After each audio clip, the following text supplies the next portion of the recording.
Hi, everyone. Welcome to the Mighty. My name is AnnMarie, aka Stupid Dumb Breast Cancer.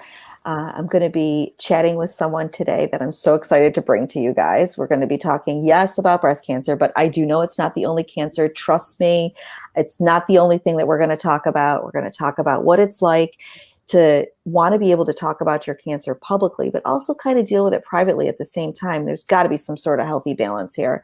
We're going to talk a little bit about mental health and how it affects you, and we're just going to have a great time. So I'm really excited to bring her on. She has quite the story. She went from being an Olympic athlete, winning a gold medal, or winning a medal. I'm not even sure if it was gold, but we're going to give her gold because then she moves and then she gets diagnosed with cancer. And that's a whole lot to deal with. And I'm super excited to bring her on. So welcome. Hi there. Thanks for having me. Oh, I'm so excited to talk to you. I know we were chatting a little bit before, but can you tell everyone a little bit about you and your story and how fabulous you are? Well, my name is Kikkan Randall, and I grew up in Anchorage, Alaska. I come from a very active family, and so early on as a kid, my Olympic dreams were born, and I grew up playing a lot of different sports and ultimately settled on cross-country skiing in high school and set my sights on the 2002 Olympics and ended up qualifying for my first Olympic team at 19. From there, I set my sights a little bit bigger and spent another 16 years chasing an Olympic gold medal, which I was fortunate enough to win together with a teammate in Pyeongchang in 2018. My teammate Jessie Diggins and I won the first ever gold medal in women's cross-country skiing, and I got to end my 20-year professional ski career on the highest of high notes. And then we decided to switch gears as a family and follow my husband's career.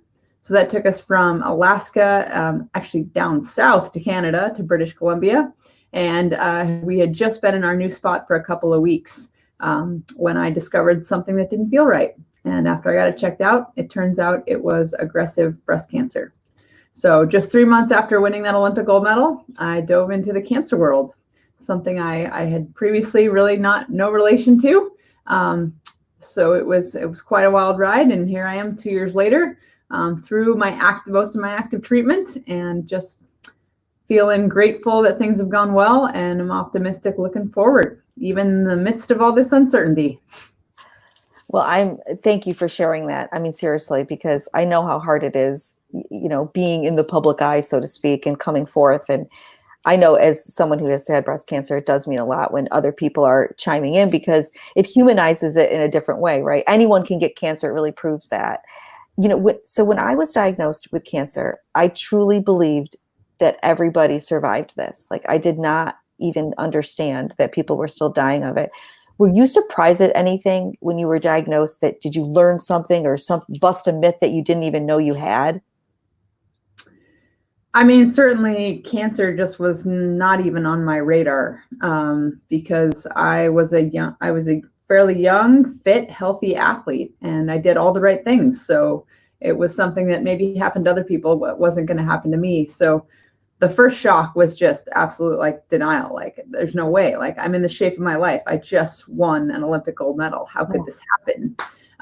But then having to learn about, the realities of it and to know that there was a lot of things that were going to be totally outside of my control. With all my athletic training and racing and injuries and things I'd overcome, it seemed like I could always outwork the problem. I just had to dissect it down into small chunks and take it one day at a time.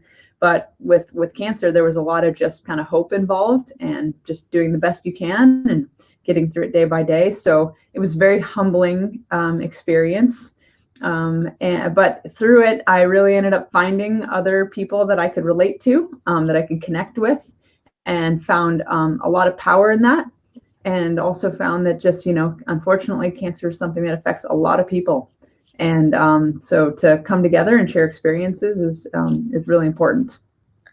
You said two things that are so important for people to really hear what you said. The first thing you said was you were in the best shape of your life.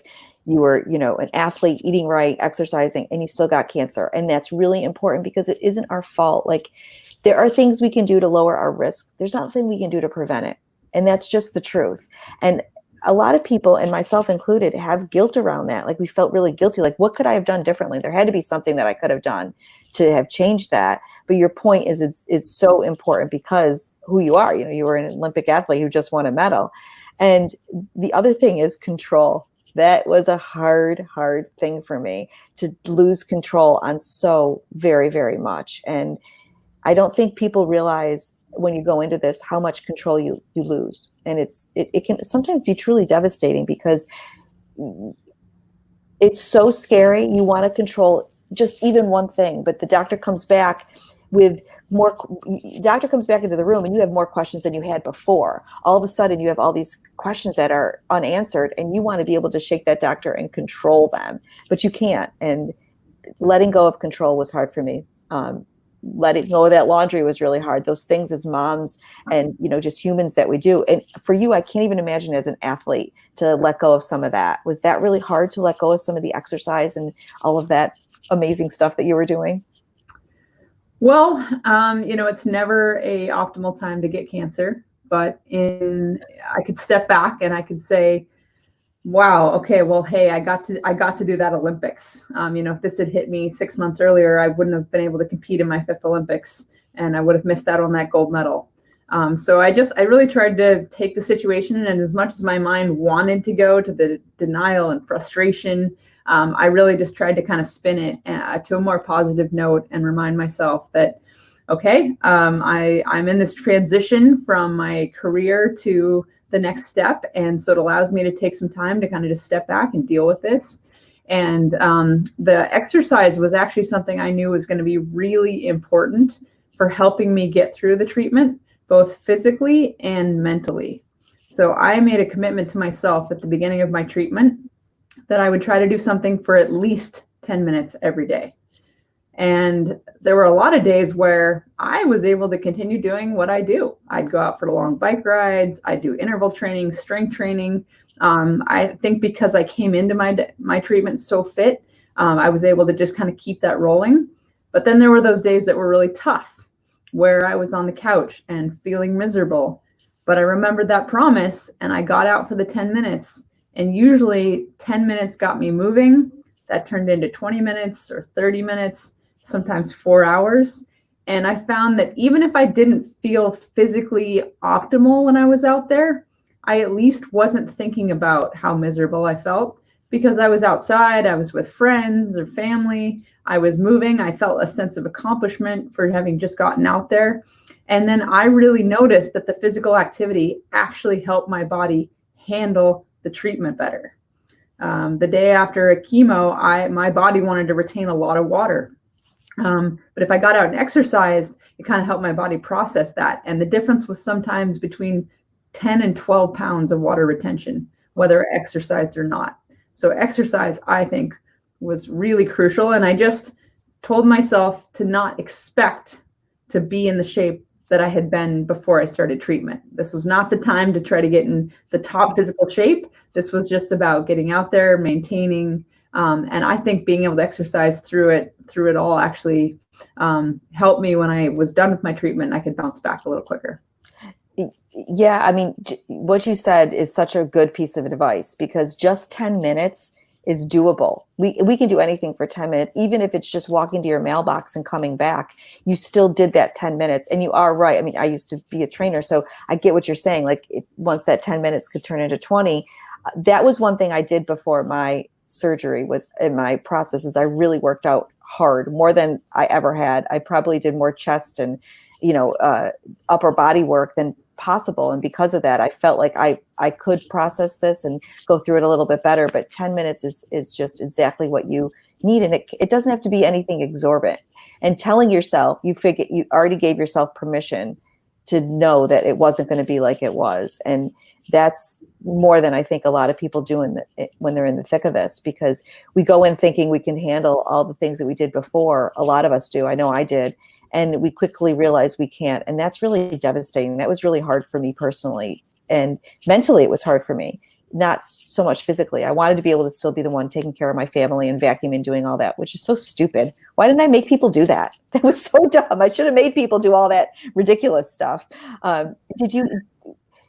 what was it like in your support system? Did you find that people were coming together to help you, or were they a little bit more intimidated by it? Because your support system does really get you through a lot of what you're going through. Well, as an athlete, my support system was critical, and I always found that I really thrived in a team environment. When I started my cancer treatment, that just became ultimately more important. So it started off with my support system really close. That was my immediate family, my husband, Jeff, my son, Breck, who was 2 at the time. My husband actually quit his job a month in treatment so that he could help me focus on not only keeping the house going and our family, but also kind of managing all the things that were coming off my ski career, the kind of business side of things. So it was really wonderful to have him at home, to have him working together with me, knowing that things were taken care of. My family, I was commuting back and forth to Alaska for treatment. So I was staying with my parents. They were helping. I have some really good friends that came wig shopping with me, and I never spent a moment alone when I was sitting in the chemotherapy chair. But perhaps the most surprising thing to me was I chose to be public about my diagnosis, and within literally seconds of making my first announcement on Instagram, I had comments and support coming in from all over the globe. And I had received a lot of nice congratulatory messages when I won that gold medal, but the response of people that came to support and encourage me through cancer, I still have trouble coming up with the words of what that meant to me and how much that lifted me up in those difficult times, gave me tips on how to get through it. Just so tremendous. And I think it would have been really easy to stay private with my diagnosis and to feel like I needed to deal with it myself. But I found that in every instance, kind of turning that around and deciding to be open instead and willing to admit that I'm not the strong superhuman athlete anymore. In times I'm going to need help. I'm going to have struggles. That ended up lifting me up and being so important, and I think really helped me get through. So that's one thing I really learned is I think it's worth being open, and it doesn't have to be public on social media, but just be open to friends and family that want to help. And sometimes it's hard, like they want to help. You don't know exactly how to tell them, but just kind of being open to it, being creative, to say, hey, I just love you to spend some time with me, or send me a funny meme every other day, or there's a lot of great ways to help. And then the final really important piece of my support team was my medical team. Team is the key word here. I was really surprised to find that when I first started going to see the various specialists that you need to see as part of your treatment, it was very siloed. There was one over here, and then you kind of got passed along to a different one over here. And so I kind of asked that my team work together, and I found that was really important, because then they were exchanging ideas, and we were looking at who I was as a person and where I was coming from and what I wanted to get back to. And I think the team approach, and I was lucky in that where I got my treatment, while they were all independent providers, they were all in the same building. And so we were able to create a team approach. And I think that was really important. And so my advice to other people going through cancer is don't be afraid to ask your medical team to talk to each other and to try to create that team around you. I agree with that completely. My medical team works really great together. They're a unit. They're working together. They're looking at my whole body. I have a lot of other medical issues, and they look at everything together, and not everybody has that luxury. And the thing of it is you are hiring these doctors, right? They're working for us. And I say this repeatedly because it is an important factor to this. They're working for us. So we need to tell them what we need in order to help our diagnosis. And what you were talking about, just sending memes and all of that little stuff that your support system was doing, your people, and I learned this the hard way, your people want to help you. And not just because they love you, but because they need to feel like they're needed and that they're doing something to help you. And it's not selfish. It's because they truly are hurting watching you go through this. So letting them send you a meme or sit with you after treatment, whatever, it does help them too. And I think that kind of does help you in the same respect as well. You know what I mean? I think that we have to balance all that just a little bit. Yeah, and that's actually one thing I wish I could go back and maybe do a little bit better. Is I think there were times when I was just so used to being independent and so like confident that I had it that I didn't let people help me as much as I probably should have.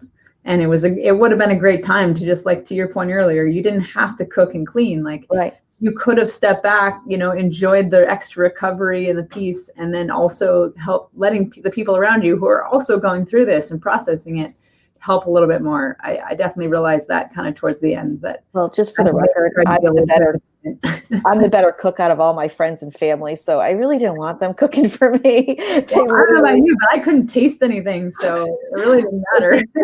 That's true, but I still was like obsessed about it. Although I'd let certain family members, I was like, all right, it's all right if you cook this today, but when I'm better, I'm taking this back.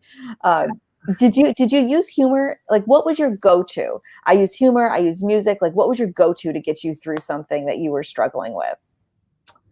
Well, a few months before my diagnosis, Instagram had tricked me into buying these rainbow-colored running shoes from Brooke.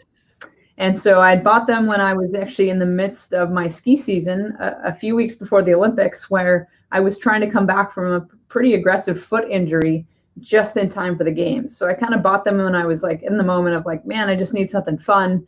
And then I kind of forgot I'd ordered them. So I come home when the season's done and I have these shoes. And so when I started to go to my doctor's appointments, I was like, you know what? I'm going to wear my rainbow colored shoes so that no matter how intense this is sounding and feeling, I can look down at my feet and I can remind myself to stay positive, to stay hopeful.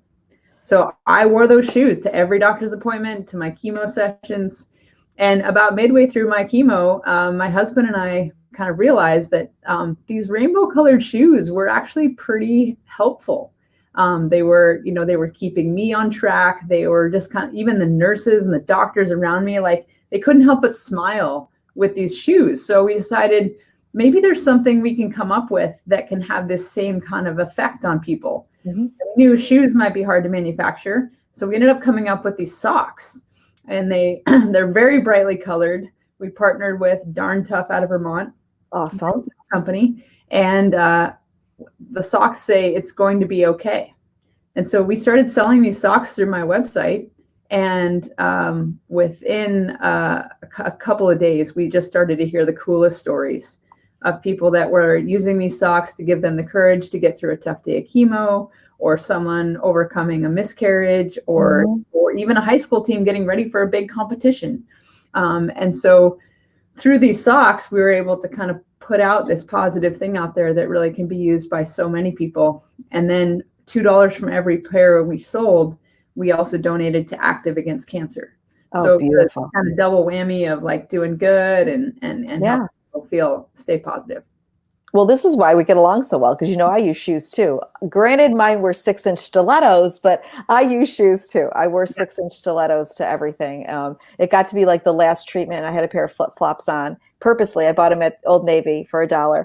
And my doctor looked at me and goes, "What the hell's on your feet?" And I was like, "I have no idea, but I'm so sick of wearing heels right now. I swear to God." And he just started cracking up, and it was a big joke. But it is those little things that will get us through, right? A pair of socks, a pair of shoes. And I have friends that wore the funnest socks because their feet were cold. But so the sock thing is really amazing. And I love that it's not just about cancer, right? Because it is okay. That is something that it's going to be okay. That is something I love to hear. It doesn't mean it's not going to suck. It's going to suck. But in the end, when it's all over, and if it's not okay, then it's not the end yet. It's going to be okay in some shape or form. It'll be okay. And that's just such a profound message to send, because I also think that people don't understand that there is such a mental anguish around this. Having to deal with depression, anxiety, and everything else that comes along in your life in general, and then adding cancer to it is like I don't want to say double whammy. It's just like being hit over the head with a sledgehammer. Did you have a team where your physicians asked you if you wanted to? I always ask people this because I'm really curious, because nobody asked me, and I had like a major mental health rap sheet. I've lived with depression, anxiety. I'm a suicide survivor, and no one said, "Hey, do you want to talk to someone?" And at the end of it, I was like, no one asked me if I wanted to talk to anybody, and I'm feeling pretty crappy. Did anybody reach out and say to you, "Hey, would you like a therapist? Would you like a mentor?" Anything of that nature? Yeah, I think I was given access to a lot of different resources, and certainly encouraged. And I tried to just be really open-minded and explore different things. What helped me the most was to connect with people that I could really relate to, and Mm-hmm. be an athlete at heart, to connect with some other younger women who had been through breast cancer and who had returned to doing athletic things, being able to talk to them about the treatment they underwent and how they felt it affected them. I think that was the biggest thing for me, and it was really good to talk about, yeah, the emotions that you're going through, to see the different phases you're going to go through at the different parts of your treatment. I also tried to be really open with my support team around me. And thankfully I was able to get through and always keep a pretty positive mindset. I found that doing a little bit of daily exercise was the real key to that. Mm-hmm. There were a couple days where I struggled to get out for that 10 minutes. And then all of a sudden, mentally, I had a lot harder time staying focused on the positive outcomes. You know, I would start to let some of the statistics and the fear creep in. But I found that if I just got out and exercised that little bit, it's like all of a sudden my mind could turn it around. I could catch those thoughts, reframe, go forward.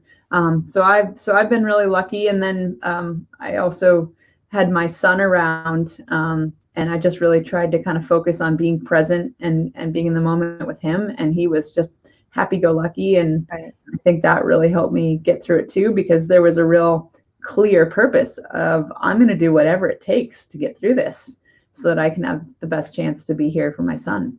Exactly. So about your son, and not that this is, I have 4 boys. You have one, but I have 4.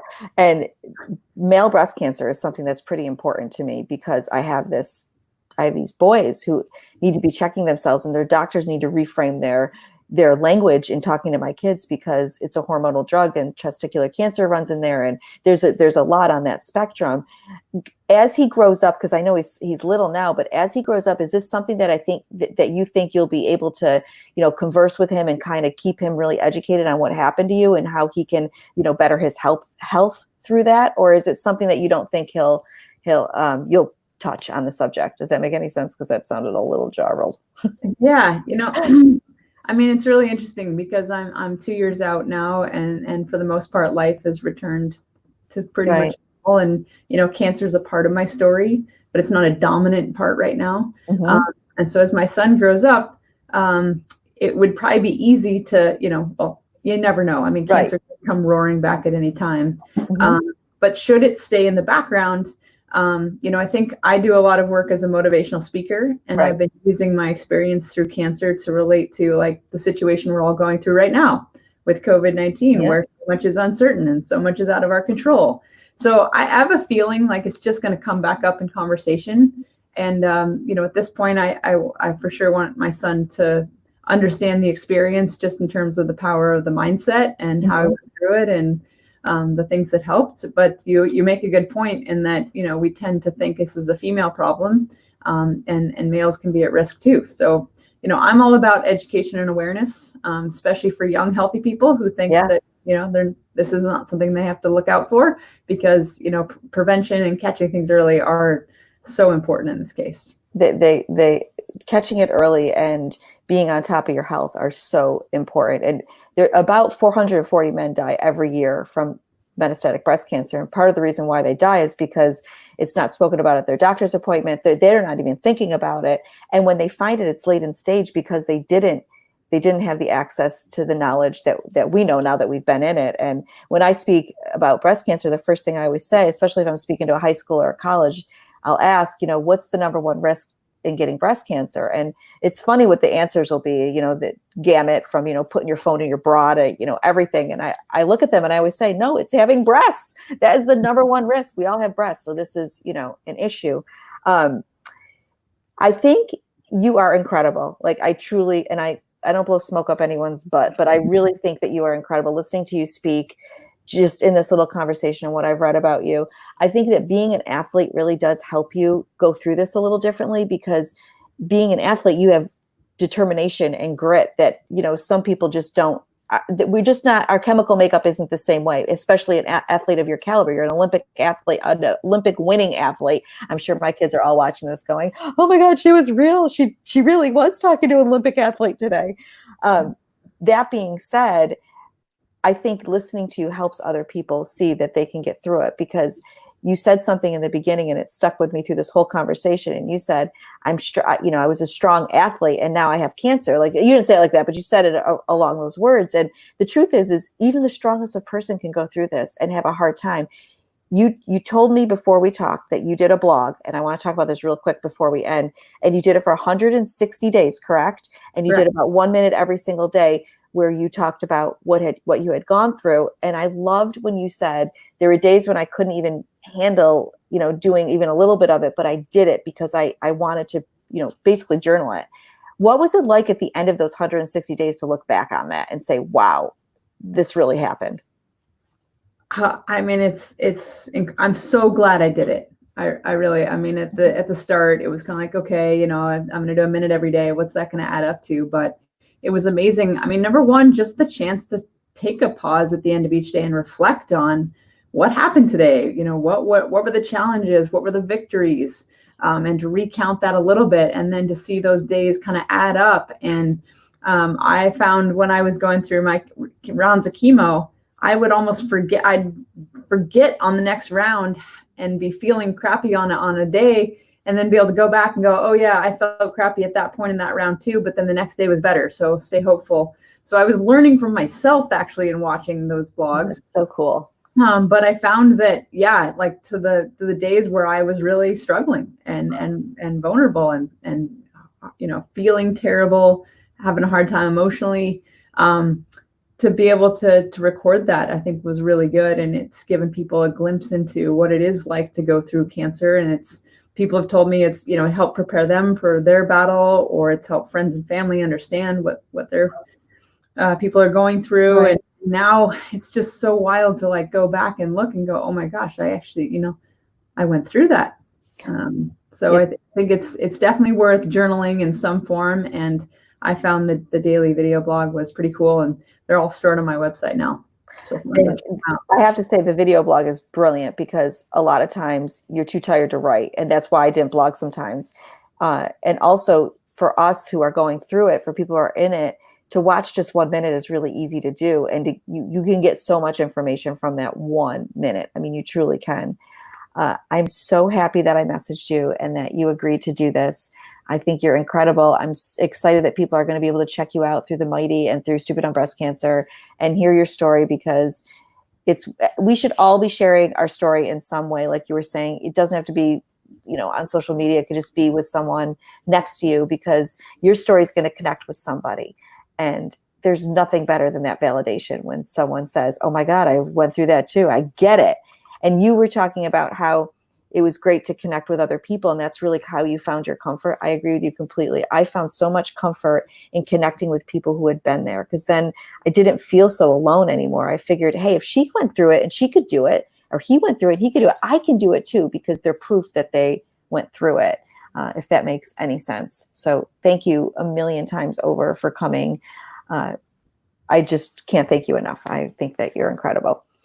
One thing I like to end these things with is that I think it's important for us to know that while we are early stagers, we do have a 30% chance of reoccurrence, and that is a very scary number for us to even think about. We need a change. We need research dollars. That's where our money needs to go to. We are all very aware that cancer exists. I didn't even ask you, how did you find your cancer? Was it a self-check? I was getting ready for bed one night. It was actually Mother's Day, and I was getting ready for bed, and I just happened to brush past my right breast and notice a little hard spot. And I actually thought it was my rib bone at first. I thought I hadn't been doing my normal training for a month, and I thought, oh great, I'm losing my muscle mass already. But then I realized it was actually like a small little ball, and it was moving under the skin. And in Anchorage, where I grew up, there's a yearly run for women that's all about breast cancer awareness and fundraising for research. And I credit growing up with that event in knowing that little thing that just seemed so insignificant, and I'm in the shape of my life, to know to go get it checked out. Because by the time I did get diagnosed, I had a positive lymph node, so my cancer was already on the move, and it can spread so quickly. So I'm so glad I knew my body and I knew what to do about it when I found it. Another great piece of advice is knowing your body and listening to your body. And like I was about to say when my brain went off into left field, is that over 1,300 people will die today from metastatic breast cancer, and we need research dollars. We just need research dollars, and to throw in, because I can't leave my kids out of this. I lost a very good friend at 17 to DIPG, which is a brain cancer that affects children, where the survival rate is less than 1%. Government funding needs to go towards kids and childhood cancer. We need more than 4% of funding to them. It's very important. Research dollars is the only way we're going to do that. So thank you again for being a part of it. And like I always tell everyone, make somebody happy or piss them off. Either way, you're going to do you, and you have to do you because you're all you have. So have a great day, everyone. And thank you again for coming on with me. I really appreciate it. Yeah, my pleasure. Have a great weekend, everybody.